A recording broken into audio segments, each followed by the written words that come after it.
fiz uma pergunta anterior, saiu um relatório do Santander hoje, da Ana Paula, bastante otimista em relação à Selic, né, o comportamento Selic no curto prazo e até no longo prazo, né? E acho que não só uma crítica em relação ao Santander, mas eu vou falar uma frase aqui, eu queria que você comentasse, concordo, discordo, né?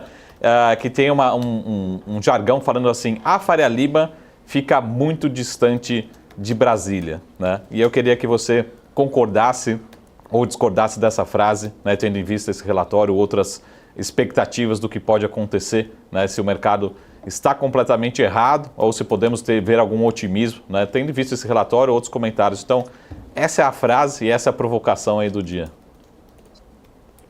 Trabalho, essa provocação dá para fazer um programa de 1 hora sobre ela.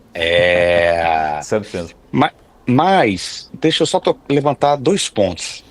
E aí no final eu vejo se eu consigo resumir, se eu concordo ou discordo com ela. O que eu concordo essa distância já foi maior, tá? Assim, já teve uma distância realmente muito grande de Faria Lima e Brasília.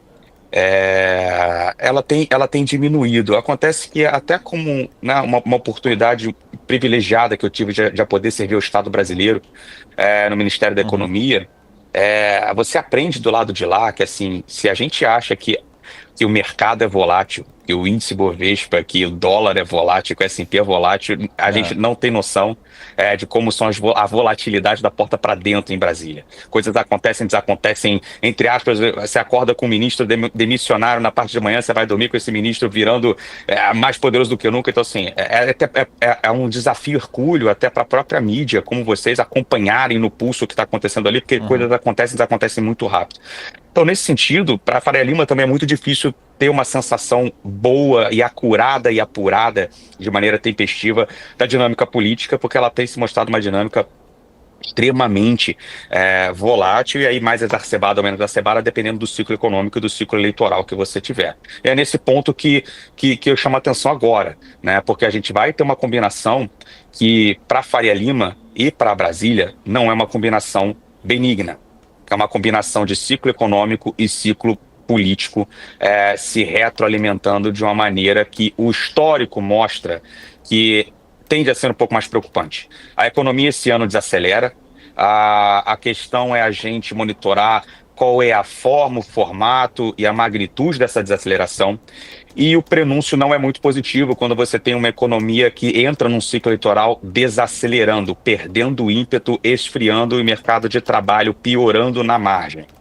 A gente sabe qual é a função de reação política em ciclos eleitorais quanto, né, à economia para tentar manter a sua competitividade eleitoral. Então, eu acho que são 2 componentes que se combinam tendem a se combinar de uma maneira preocupante para os próximos 18 meses e que nesses momentos, eu acho que aí sim, a Faria Lima tende a ter dificuldade de ter uma maior proximidade com os acontecimentos e com os ímpetos, seja positivos, seja negativos, ou seja, às vezes não negativos, quanto a Faria Lima às vezes se preocupa, mas a dificuldade cresce desse mapeamento e desse monitoramento tempestivo de Faria Lima.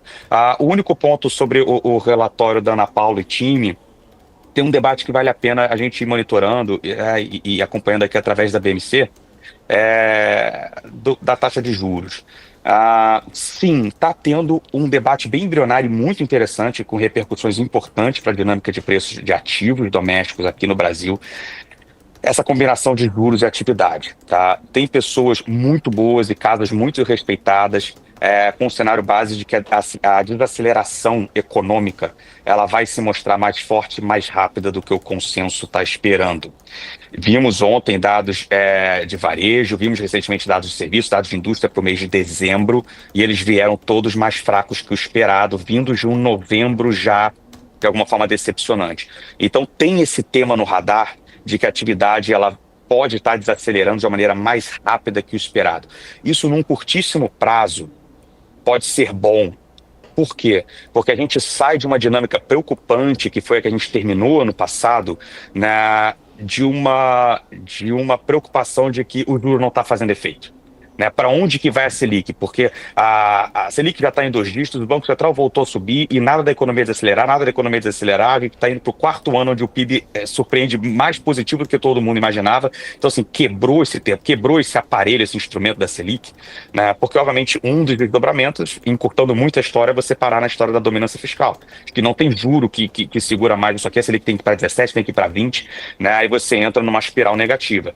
Então, o fato da gente começar a observar dados de atividade vindo mais fracos, e aí principalmente fica o ponto de interrogação como 2025 está começando, e a gente só vai ter os primeiros dados de janeiro, mês que vem, eu quero chamar a atenção um pouco para esse debate, para essa janela que pode se abrir, né? Dado ruim de atividade pode ser bom para o comportamento de preços domésticos, porque o mercado começa a entender de falar, ufa, talvez, né, a gente não precise de uma Selic explosiva para dar conta de reequilibrar a economia. Talvez uma Selic por volta de 15% faça o seu papel.